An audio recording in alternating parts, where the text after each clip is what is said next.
Subscribe करें हमारे YouTube channel साधना gold को और पाएं वीडियो सबसे पहले। और हाँ, बेल आइकन दबाना ना भूलें।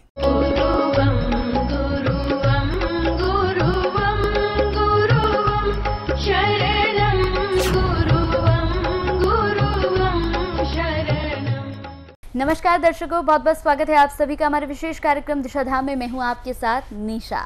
दर्शकों, दिशाधाम एकमात्र ऐसा कार्यक्रम है जिसके साथ आप जुड़ते हैं तो आपके जीवन में निश्चित रूप से बदलाव आना शुरू हो जाता है। क्योंकि जब आप दिशाधाम से जुड़ते हैं और दिशाधाम से ज्ञान की बातें प्राप्त करते हैं तो ना चाहते हुए भी वो आप अपने जीवन में करना शुरू कर देते हैं। और जब आप अपने जीवन में उन बातों को अमल करते हैं, उन बातों को सोचते हैं, समझते हैं, तो निश्चित रूप से आपके जीवन में बदलाव आना भी शुरू हो जाता है। तो हमारे इस कार्यक्रम का यहाँ पर कहें कि यही एक सबसे बड़ा माध्यम है कि हम गुरु माँ के जरिए आप तक तमाम ज्ञान की बातें पहुँचाते हैं ताकि आपके जीवन में आप बदलाव ला सके स्वयं ही। तो चलिए अपने आज के विशेष कार्यक्रम को शुरू करते हैं और मिलकर स्वागत करते हैं गुरु माँ तपेश्वरी नंदा जी का। गुरु माँ, बहुत बहुत स्वागत है आपका। तो दर्शकों, अपने आज के विशेष कार्यक्रम को आगे बढ़ाएंगे और आज हम बात करेंगे यहाँ पर गुरु माँ से दीक्षाओं को लेकर। गुरु माँ, जिस तरह से दिशाधाम में 108 तरह की यहाँ पर दीक्षाएं दिलाई जाती हैं, तो क्या ये जो दीक्षाएं आप लोगों को दिलाती हैं, जो लोग आपके पास पहुँचते हैं, क्या ये अपनी इष्टों की आप दिलवाती हैं या फिर कोई कुछ और है? आप इसके बारे में जानकारी दें आज। देखिए, पहले तो मैं ये बता दूं कि 108 प्रकार की दीक्षा हमें हमारे इष्ट के अनुसार नहीं बल्कि हमारी अपनी आवश्यकताओं के अनुसार दी जाती है। सत्य मार्ग क्या है? सत्य मार्ग जो आपको सत्य की खोज कराता है। अब सत्य क्या है? पहले तो हम अगर अध्यात्म की बात करते हैं तो सत्य यानी हमने जो मनुष्य जन्म लिया है उसका हमारा उद्देश्य क्या है। दूसरा, अगर हमने जन्म लिया है तो ये जो भौतिक संसार है इसमें जो हमारी भौतिक सुख सुविधाएं हैं, जन्म से लेकर मृत्यु तक की, इनको जीवन जीने की शैली हमें इन दीक्षाओं के द्वारा मिलती है। यानी हमारे जो समस्त संसार के भौतिक सुख सुविधाएं हैं उनमें जीने की शैली का रहस्य जानना ही सत्य मार्ग है। और ये सब हमें इन 108 प्रकार की दीक्षाओं से प्राप्त होता है। अब 108 प्रकार की दीक्षाएं मैं पहले भी बता चुकी हूँ आप सभी को, लेकिन कई बार ऐसा होता है कि हमारे इन दीक्षाओं से हम क्या समझाना चाहते हैं, क्या लोग समझना चाहते हैं, क्योंकि हर बार जो है लोगों का जो है क्वेश्चन अलग तरीके से होता है। जैसे अभी प्रश्न किया कि क्या इष्ट के अनुसार दीक्षाएं दी जाती हैं? हमें इष्ट के अनुसार दीक्षा नहीं दी जाती। पहली बात तो जब कोई भी व्यक्ति हमारे समक्ष दीक्षा लेने आता है तो पहली जो दीक्षा होती है वह कहलाती है गुरु दीक्षा। उस दीक्षा में गुरु अपनी समस्त ऊर्जा को अपने शिष्य की कुंडलिनी शक्ति पर स्थापित कर देता है ताकि उसके शरीर में जो प्राण शक्ति है, प्राण ऊर्जा है, उसका ऊर्जांतरण हो जाए। उसके शरीर में जितने भी विकार हैं वो सारे दूर हो जाए और गुरु उनको उनके यानी जो उनके संस्कार है या उनका जो मार्ग है उस मार्ग का के अनुसार दीक्षा देते हैं। नहीं, जो मैं दीक्षा देती हूँ यही देखती हूँ कि इस व्यक्ति का मार्ग क्या है। अब मैं मार्ग के विषय में बता दूं कि हमारे 3 प्रकार के मार्ग हैं, अश्वक्रांता, रथक्रांता और विष्णुक्रांता। तीनों प्रकार के मार्ग के अनुसार या उनकी योग्यता के अनुसार मैं दीक्षा देती हूँ। मुझे ये पता है कि ये व्यक्ति अश्वक्रांता मार्ग का है तो उसी के अनुसार उन्हें मंत्र दिया जाता है, उसी के अनुसार उन्हें विधि विधान बताया जाता है।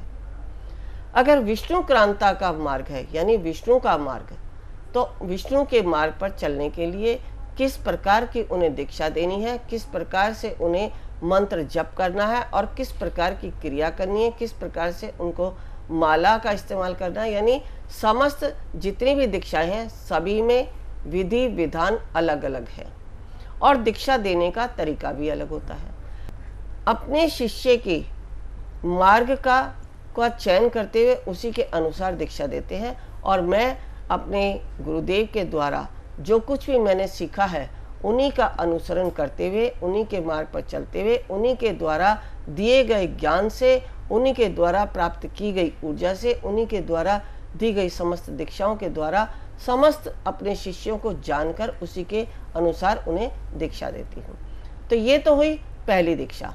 जैसे अगर मान लो अश्वक्रांता के हैं, तो अश्वक्रांता का क्या है? अश्वक्रांता शिव का मार्ग है, जहाँ वैष्णव तंत्र भी चलता है, दीप्ता तंत्र भी चलता है, मृत्युलोक भी होता है, त्रिगुणात्मक भी होता है, अघोर भी होता है। अगर विष्णु की अगर हम बात करते हैं तो विष्णु तंत्र के जो व्यक्ति होते हैं, जो शिष्य होते हैं, वो सत्संग, कीर्तन, भजन यानी आनंद का मार्ग उनके लिए, वो आनंद के मार्ग पर चलकर ही अपने लक्ष्य को प्राप्त करते हैं।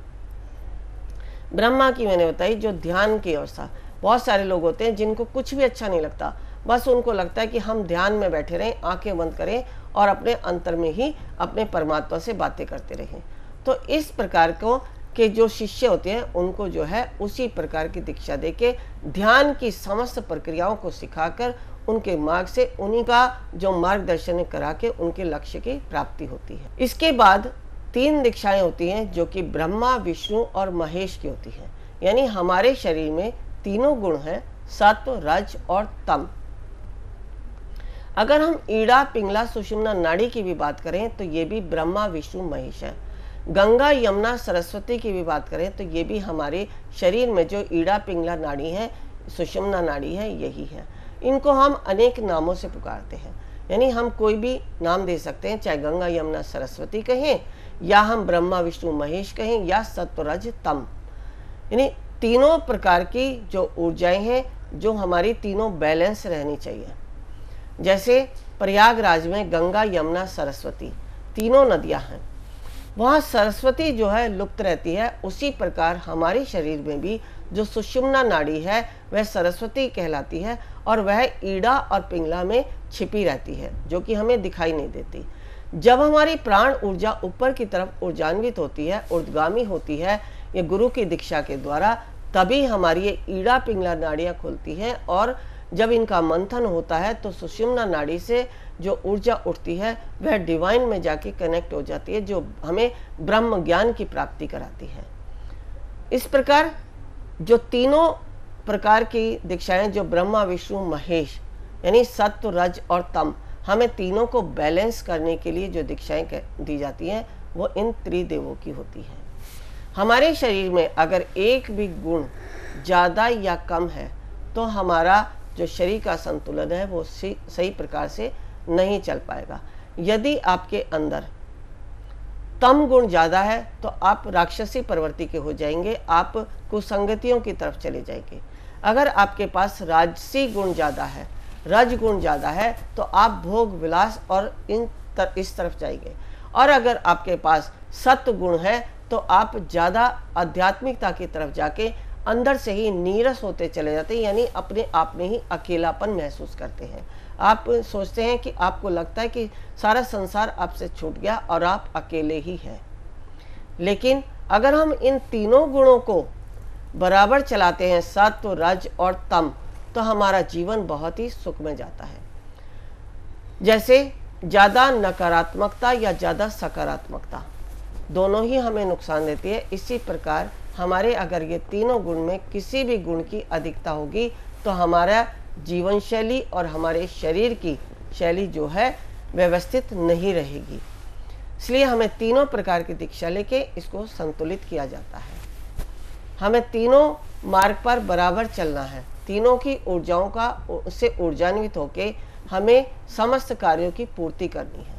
अब इसके बाद जो 52 दीक्षाएं हैं वो हमारी अध्यात्म के मार्ग की है। अध्यात्म के मार्ग में जैसे आप साधना सिद्धि करते हैं, बहुत सारे लोग हैं जो सिद्धियों की तरफ जाना चाहते हैं, या कुंडलनी जागरण है, या कुछ भी आप अध्यात्म में पाना चाहते हैं। जैसे समस्त सिद्धियां क्या है, यानी हम जिस भी दैवी शक्ति को जागृत कर लेते हैं, उस शक्ति से कोई भी कार्य करते हैं, उसको पूर्णता लाते हैं, तो वह सिद्धि कहलाती है। तो ये जो 52 प्रकार की दीक्षाएं हैं, ये हमारी साधना से लेकर सिद्धियों तक का मार्ग हमें देती है, जहाँ हमारे सत्य की खोज पूरी होती है। अब जो 52 दीक्षाएं हैं ये हमारे सांसारिक भौतिक सुख सुविधाओं की है। जैसे आपके जीवन से जुड़ी, प्रत्येक व्यक्ति चाहता है जीवन में लक्ष्मी की प्राप्ति यानी धन की प्राप्ति। प्रत्येक व्यक्ति चाहता है कि मैं बहुत सुख सुविधाओं में रहूं, मेरा अच्छा घर हो, मेरा परिवार बहुत अच्छे से चले, मेरी संतान मेरे अनुसार चले, या मेरी संतान जीवन में आगे उन्नति करे। इस प्रकार की जो हमारे जीवन की एस्पेक्ट है उन सबको पूरा करने के लिए ये 52 दीक्षाएं कहलाती हैं, जिसमें सर्व मनोकामना दीक्षा या रोग निवारण दीक्षा या संतान उत्पत्ति दीक्षा, ऐसी बहुत सारी दीक्षाएं हैं जो हमें इन 52 दीक्षाओं से प्राप्त होती है। तो कुल मिला के 108 प्रकार की दीक्षाएं जब हम प्राप्त करते हैं तो हमारे जीवन में जो आध्यात्मिक मार्ग है और भौतिक मार्ग है, दोनों के मार्गों की पूर्ति होती है और हम जीवन में किसी भी प्रकार का अभाव महसूस नहीं करते। हम अध्यात्म में हैं तो आध्यात्मिक ऊर्जा से परिपूर्ण है, हम भौतिक सुख सुविधाओं में हैं तो भौतिकता से हम परिपूर्ण हैं। यानी हमें जीवन में जो हमने जन्म लिया है और इस जन्म का हमारा लक्ष्य क्या है, यानी सत्य को पहचानना। वो सत्य क्या है? जीवन जीने की कला या इस शरीर से मुक्त होने की, मोक्ष की प्राप्ति की कला, वो हमें इन 108 प्रकार की दीक्षाओं से प्राप्त होती है।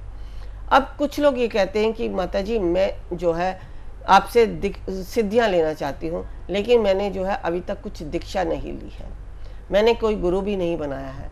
तो उनसे मैं अनुरोध करती हूँ कि सबसे पहले वह गुरु दीक्षा लें, उसके बाद कुंडलिनी जागरण की जो यात्रा है, यानी कुंडलिनी जागरण जो हमारी, मैंने बताया कि हमारे शरीर में जो ईड़ा, पिंगला और सुषुम्ना, जो ब्रह्मा, विष्णु और महेश की ऊर्जा है, उनको गेन करें और उनकी ऊर्जा से अपने शरीर को संतुलित करके दैवी शक्तियों को जागृत करने का मार्ग पूरा करें।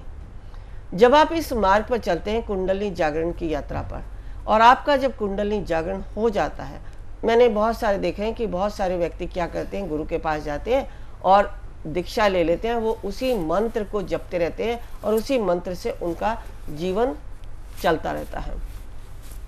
तो ये जो सबसे पहला मंत्र होता है जो गुरु के द्वारा दीक्षा दी, वो आपको एकाग्र करता है। हाँ, अगर किसी का उस मंत्र को जपते जपते अगर उसने पूरी निष्ठा के साथ, पूरी भक्ति के साथ, पूरे भाव के साथ जपा है, तो जो मंत्र वो जप रहे हैं, उसी मंत्र को जपते जपते उस मंत्र के जो देवता हैं वो उन्हें गाइड करते हैं, वो उनके अंदर उस जिज्ञासा का बीज आरोपण कर देते हैं कि अब आपका मार्ग ये है। तो वो उस मार्ग पर चलकर फिर आगे की यात्रा यदि करते हैं तो उनके जीवन वो सब पूर्तियां हो जाती हैं जो वो पाना चाहते हैं, जो उनका लक्ष्य है, जिस लक्ष्य की प्राप्ति के उन्होंने सर्वप्रथम गुरु से मंत्र दीक्षा ली।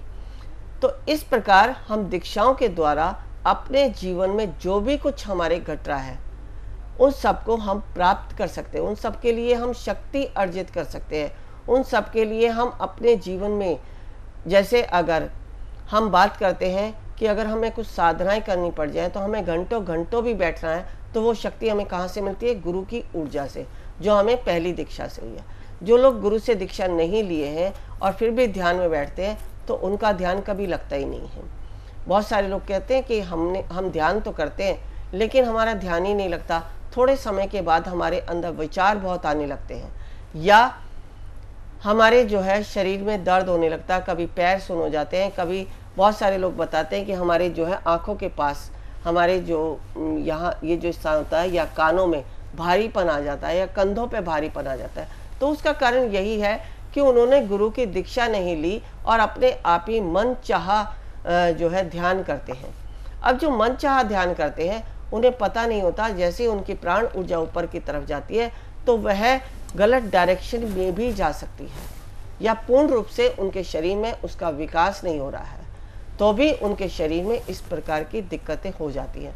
और यदि आपने गुरु से दीक्षा लेके और फिर आप ध्यान की या किसी भी यज्ञ के या किसी भी प्रकार की क्रिया को करते हैं तो वहाँ आपको गुरु गाइड करता है। आप अगर कुछ गलत भी कर रहे हैं तो आपके ब्रेन में एक मैसेज आ जाता है कि नहीं, आपको इस प्रकार से ये कार्य करना है। बहुत सारे लोग कहते हैं कि हम ये काम कर रहे थे और अपने आप ही पता नहीं कैसे हो गया और बहुत बढ़िया हो गया, हमने तो सोचा भी नहीं था कि हम इतना अच्छा कर लेंगे। और ये उन्हीं के साथ होता है जो गुरु से दीक्षा लिए होते हैं। कई बार बहुत सारे व्यक्ति होते हैं जो मंत्र जप कर रहे हैं, लेकिन मंत्र जप करते करते ही उनके अंदर एक ऐसी शक्ति आ जाती है कि वो अनजाने में ही ऐसे काम कर देते हैं जिनकी उन्हें कभी संभावना भी नहीं थी कि मैं ऐसा कार्य कर दूंगा। मैं आज ही बता रही थी अपने एक शिष्य को कि उन्होंने 3 साल का कोर्स कर लिया, सब कुछ कर लिया और आगे लोगों को बहुत अच्छे ढंग से करवा भी रहे हैं, सारे कोर्सेज भी करवा रहे हैं, लेकिन उन्होंने ये नहीं जाना कि कौन से यज्ञ में कौन सी सामग्री की आवश्यकता है या कौन सी संविधा की आवश्यकता है। तो बहुत सारे शिष्य जो है नहीं जाना, लेकिन फिर भी वो यज्ञ कर रहे हैं और उनके यज्ञ में उनको पूर्णता की प्राप्ति हो रही है। मैंने समझाया यदि आप ये सारा ज्ञान भी मुझसे पूछ लेते, क्योंकि अगर कोई शिष्य में जिज्ञासा होती है वही जब हमसे पूछता है तो मैं बताती हूँ, क्योंकि शिष्य की जिज्ञासा ही हमारे ज्ञान को उत्पन्न करती है। जब तक आप पूछेंगे नहीं, मैं उस प्रकार का ज्ञान आपको दे ही नहीं पाऊंगी।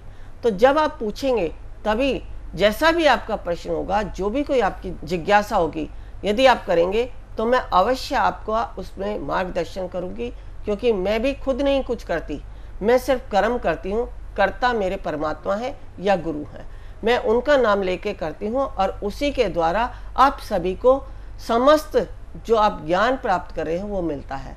और वह ज्ञान उन दीक्षाओं के द्वारा मिलता है जो आपने प्राप्त की है। क्योंकि जो शिष्य कह रहे हैं कि हमने जो है ये नहीं जाना कि हमें यज्ञ में क्या करना है, उनकी अभी एक दीक्षा बाकी है जो कि हमें अंत में भिक्षा मांगने के लिए दी जाती है। सत्य मार्ग में जो अंतिम दीक्षा होती है, जो 3 साल का कोर्स कर रहे हैं, जो गुरु के पद पर जाना चाहते हैं, उनको अंत में जो है एक भिक्षा की पोटली बना के दी जाती है, जो अपने समस्त शिष्यों से भिक्षा मांगते हैं। क्योंकि यहाँ जब वो भिक्षा मांगते हैं तो उनके अंदर से जो उनका अहम है वो समाप्त हो जाता है, और जब तक आपका अहम समाप्त नहीं होता तब तक आप पूर्ण अध्यात्म नहीं प्राप्त कर सकते। तो इस प्रकार 108 प्रकार की दीक्षाओं में इस पूर्णता की प्राप्ति होती है, और 108 प्रकार की दीक्षाएं ही हमारे पूर्ण सत्य का बोध कराती हैं। तो बिल्कुल दर्शकों, अगर आप भी चाहते हैं इसी तरह से ज्ञान की बातों को प्राप्त करना, तो आपसे मैं लगातार यही कहती हूँ कि हमारे कार्यक्रम से आपको जुड़ना होगा। जब आप हमारे इस कार्यक्रम से जुड़ते हैं तो कई तरह की ज्ञान की बातें आप यहाँ पर प्राप्त कर पाते हैं। सवाल मैं ज़रूर पूछती हूँ, लेकिन इन सवालों को आप अगर अपने जीवन में देखेंगे तो आपके जीवन में भी इन सवालों का यहाँ पर काफ़ी महत्वपूर्णता होगी। अगर आप देखेंगे तो यहाँ गुरु माँ जो ज्ञान देती है वो आपके जीवन के लिए भी आपके लिए बेहद ज़रूरी हो जाता है। तो अगर आप चाहते हैं हमारे इस कार्यक्रम से जुड़ना, तो टीवी स्क्रीन पर जो इस वक्त नंबर फ्लैश हो रहे हैं, आप इन नंबर्स पर कॉल कर सकते हैं। कॉल करने के साथ ही अगर आप चाहते हैं कि आप गुरु माँ से मिलें, उनके साथ बैठकर फिर अपनी बातों को उन्हें बताएं और उनसे ज्ञान प्राप्त करें, तो आप उनसे मिल भी सकते हैं। लेकिन दर्शकों, एक अपॉइंटमेंट लेना बेहद ज़रूरी है। एक अपॉइंटमेंट लेना बिल्कुल ना भूलें। अपॉइंटमेंट लेने के बाद आप गुरु माँ से आश्रम में जाकर मिल भी सकते हैं। तो चलिए, वक्त हो चला है आपसे विदा लेने का, समय की कमी है हमारे पास। बहुत बहुत शुक्रिया गुरु माँ, आपने तमाम ज्ञान की बातें बताई, अपना कीमती समय दिया, बेहद शुक्रिया आपका।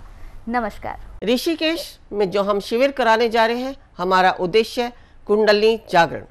कुंडलिनी जागरण के लिए आवश्यक है ओम को सिद्ध करना, नागपाश खोलना, विचारों से शून्य होना, समर्पण भाव आना, शरीर में बैठने की क्षमता होना, तभी आप प्राप्त कर सकते हैं कुंडलिनी शक्ति को।